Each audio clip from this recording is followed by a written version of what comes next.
Deux années. 2 années, c'est le temps que j'ai passé dans la dépression et la solitude, à Port-Gentil, loin de tous mes proches et loin de ma zone de confort. 2 années sans compter sur ma famille ou mes proches. 2 années à me remettre en question dans l'introspection la plus totale. 2 années à donner du sens à ma vie et à chercher ma mission principale sur cette basse terre.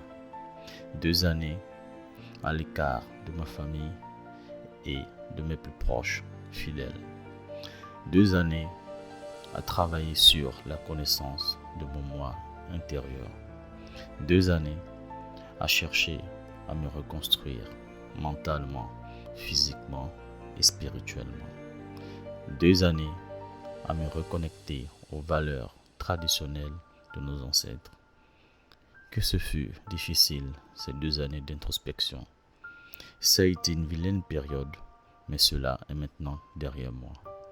Et je remercie le bon Dieu, Dieu universel, Zambikana, de m'avoir accompagné dans cette épreuve qui m'a tant impacté et dont j'en suis ressorti plus fort que jamais.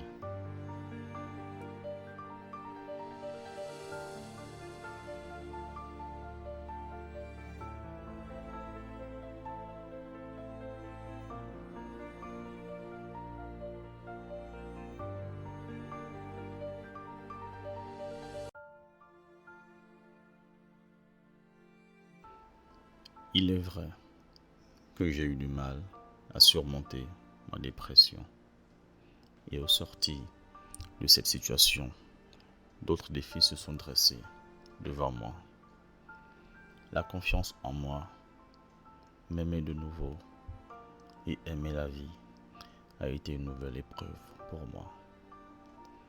Fort heureusement, j'ai réussi à surmonter cette épreuve. J'ai dû me révolter intérieurement et ne pas me laisser atteindre. J'ai dû me challenger quotidiennement en me lançant des défis personnels. J'ai dû me forcer à ne pas laisser transparaître en public ma tristesse. J'ai décidé de ne pas me comporter comme une victime de la vie et d'arrêter de m'apitoyer sur mon sort.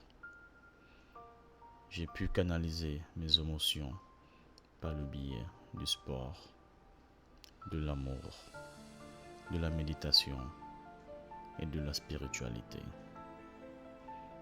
J'ai donc pu trouver le moyen d'exprimer mon ressenti de manière objective, ce qui m'a permis ensuite de pouvoir passer à autre chose plus facilement.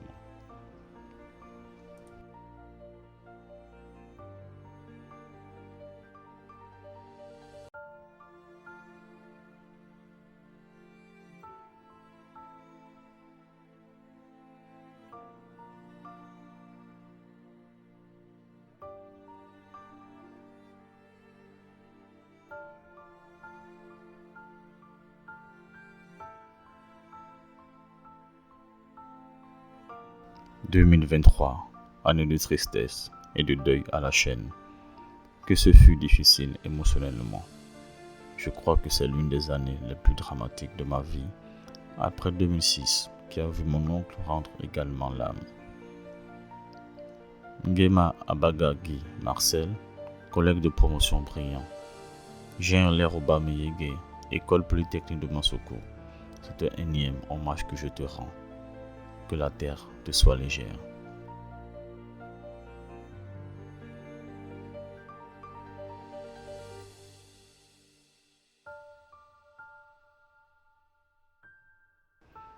Igonjo Kiran, collègue de travail, l'un des meilleurs dans sa discipline au Gabon.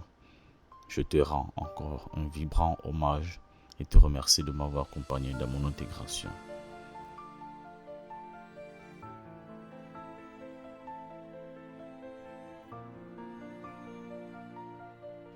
Bulzanga de Tikal, collègue de promotion universitaire, en 2010 UFTM. Si je dois te décrire en un seul mot, je dirais intégrité.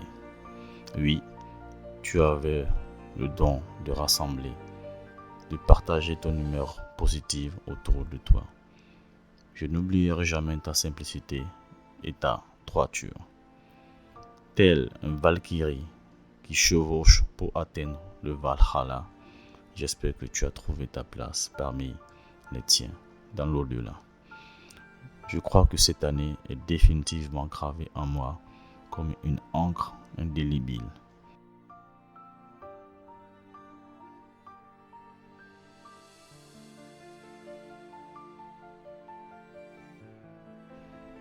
La méditation m'a apporté beaucoup de bienfaits au courant de cette année 2023. Ça a été une pratique peu coûteuse et facile à mettre en place. La pratique du yoga a été une étape primordiale pour me sortir de la dépression que j'ai traversée. Primo, la méditation m'a permis de sortir de ma dépression en améliorant mon humeur et mon bien-être. Deuxièmement, elle m'a permis d'améliorer ma concentration en accroissant la matière grise. Troisièmement, elle m'a permis d'améliorer ma santé cardiovasculaire en plus des exercices de fitness pratiqués en parallèle. En définitive, je peux dire avec certitude que la méditation a amélioré mon niveau d'attention et réduit les symptômes de ma dépression.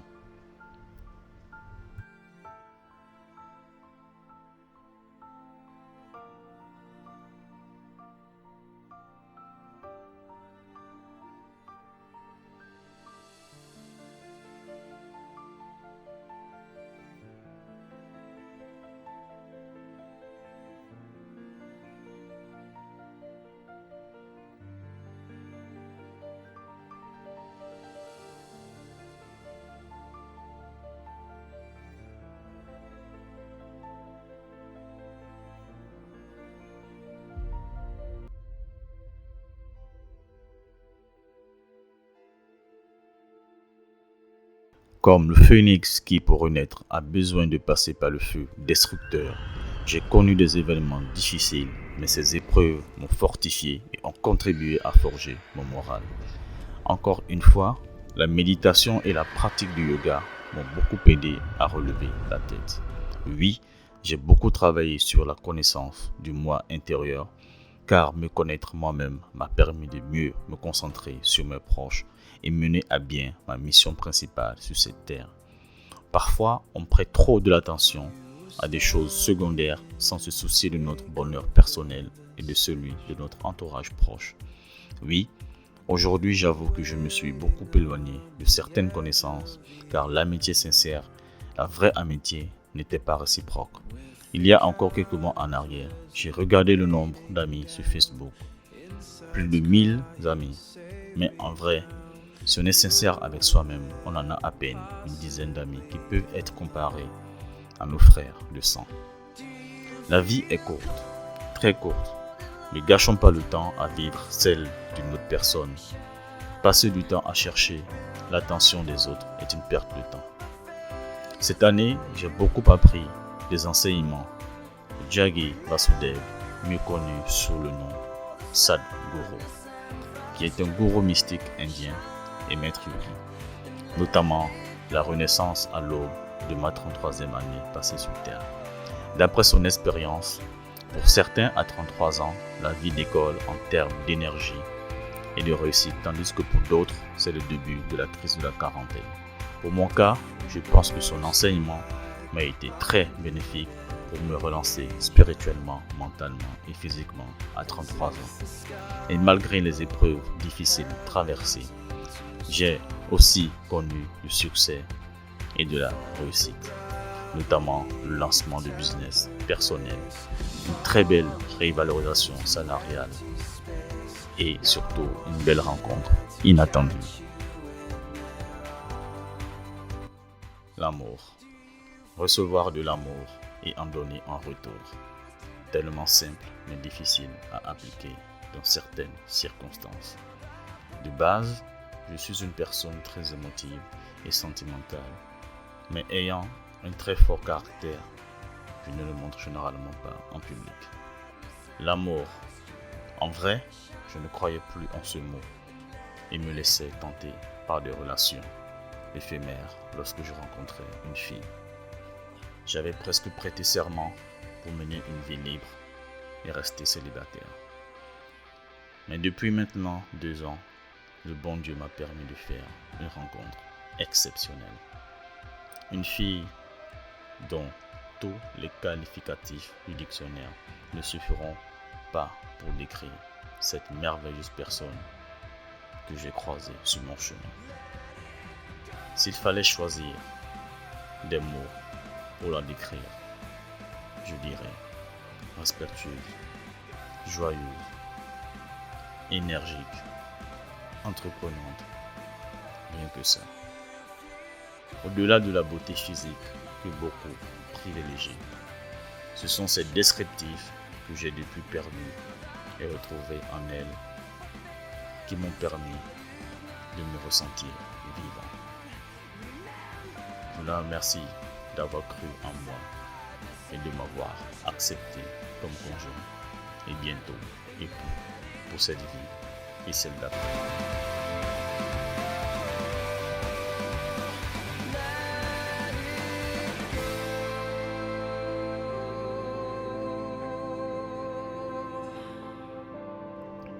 L'un des avantages de l'isolation est que l'on a du temps à consacrer à son moi intérieur.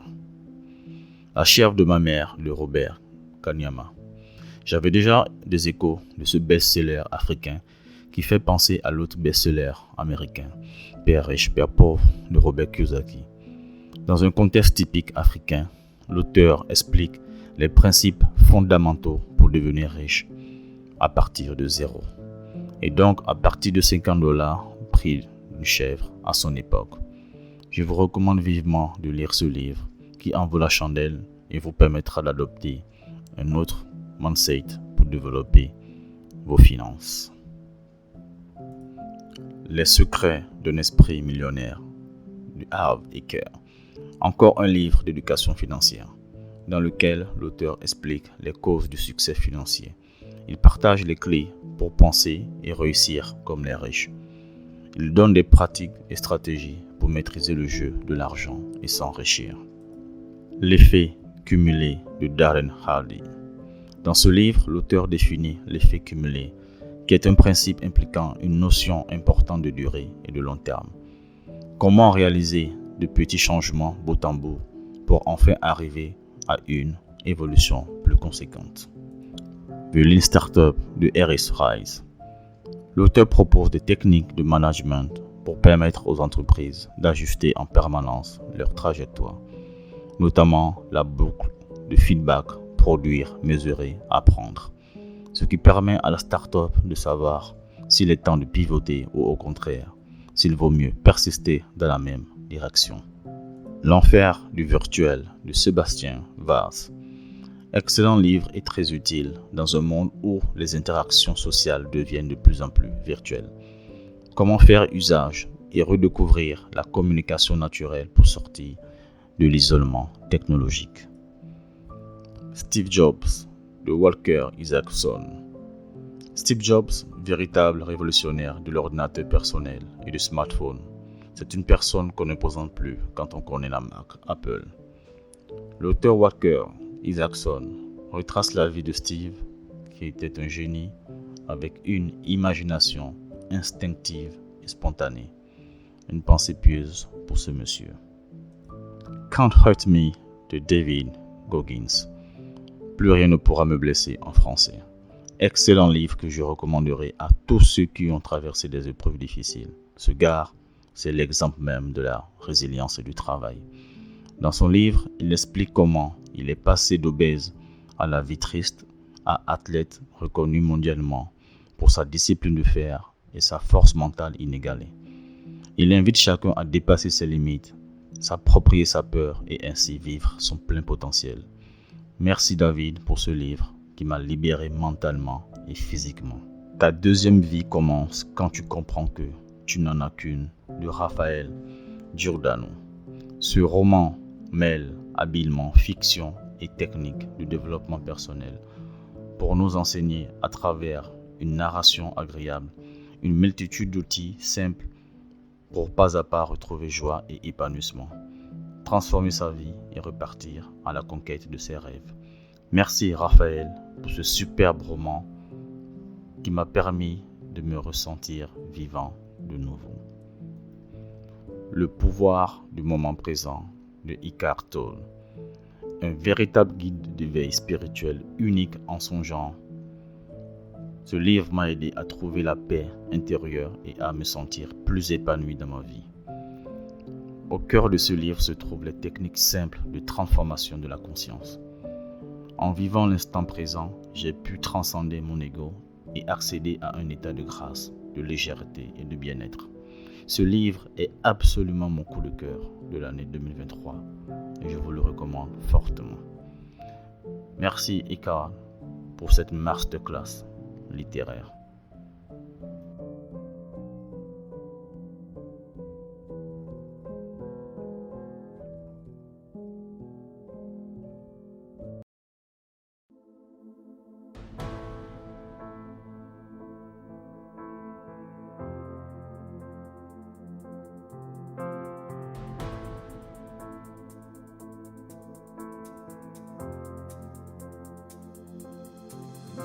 Standing in the wake of devastation, when you were waiting on the edge of the unknown, and with the cataclysm raining down, insides crying, save me now. You were there impossibly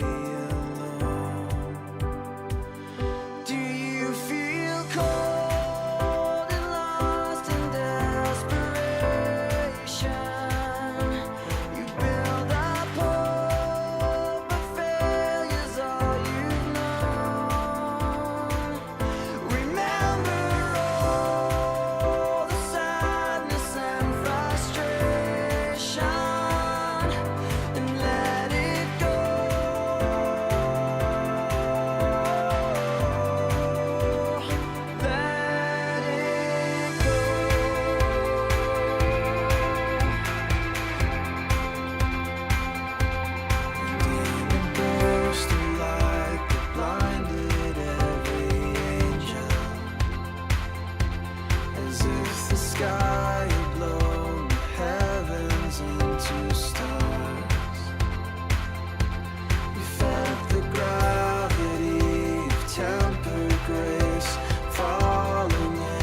You were standing in the wake of devastation,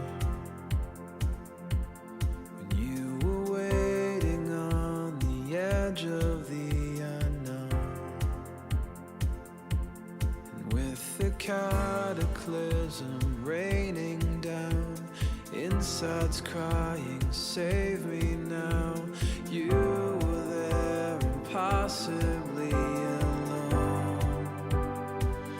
Do you feel cold and lost in desperation? You build up hope, but failure's all you've known. Remember all the sadness and frustration, and let it go.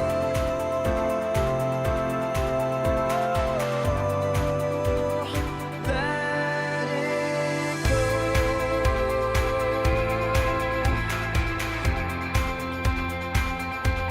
And in a burst of light that blinded every angel,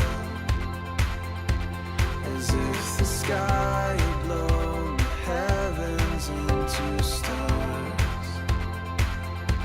You felt the gravity of tempered grace falling into empty space. No one there to catch you in their arms. Do you feel cold and lost in desperation? You build up hope, but failure's all you've known. Remember all the sadness and frustration, and let it go.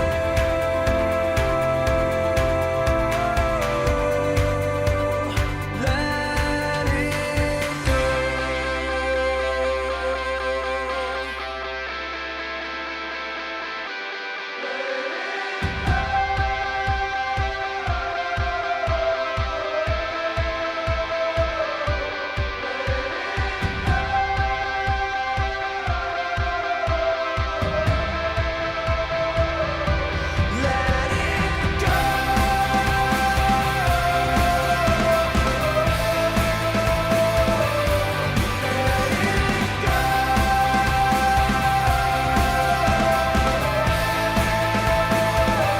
Do you feel cold and lost in desperation?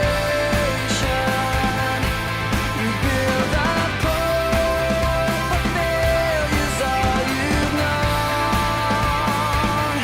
Remember all the sadness and frustration, and let it go.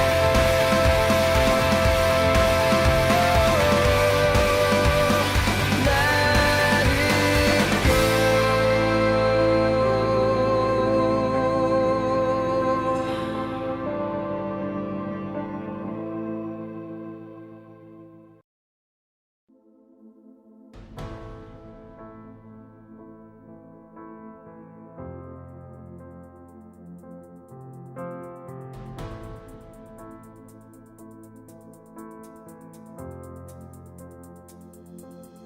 You were standing in the wake of devastation, when you were waiting on the edge of the unknown, and with the cataclysm raining down, inside's crying, save me now. You were there, impossibly alone.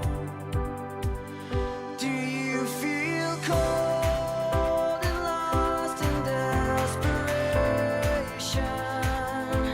You build up hope, but failure's all you've known.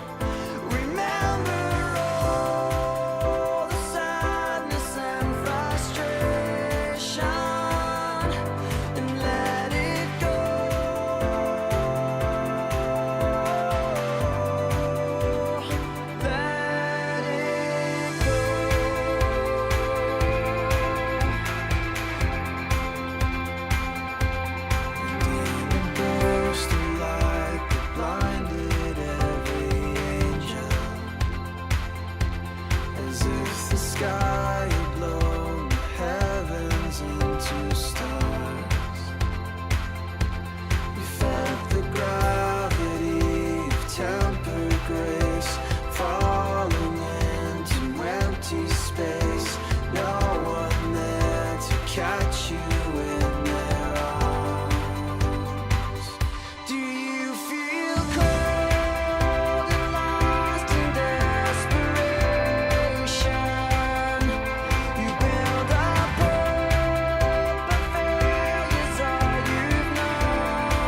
were standing in the wake of devastation, when you were waiting on the edge of the unknown, and with the cataclysm raining down, inside's crying, save me now. You were there, impossibly alone. Do you feel cold and lost in desperation? You build up hope, but failure's all you've known. Remember all the sadness and frustration, and let it go.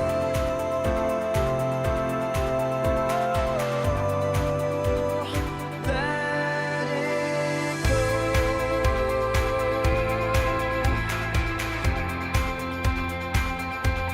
And in a burst of light that blinded every angel, as if the sky had blown the heavens into stars. You felt the gravity of tempered grace falling into empty space. No one there to catch you in their arms. Do you feel cold? Me voilà au terme de cette présentation des activités que j'ai eu à mener en 2023, dans la douleur comme dans la joie. Je remercie l'Éternel, le Tout-Puissant, d'avoir été proche de moi pour la réalisation de mes projets. Sur ce, je nous souhaite une bonne et heureuse année 2024. Que le bon Dieu soit avec vous.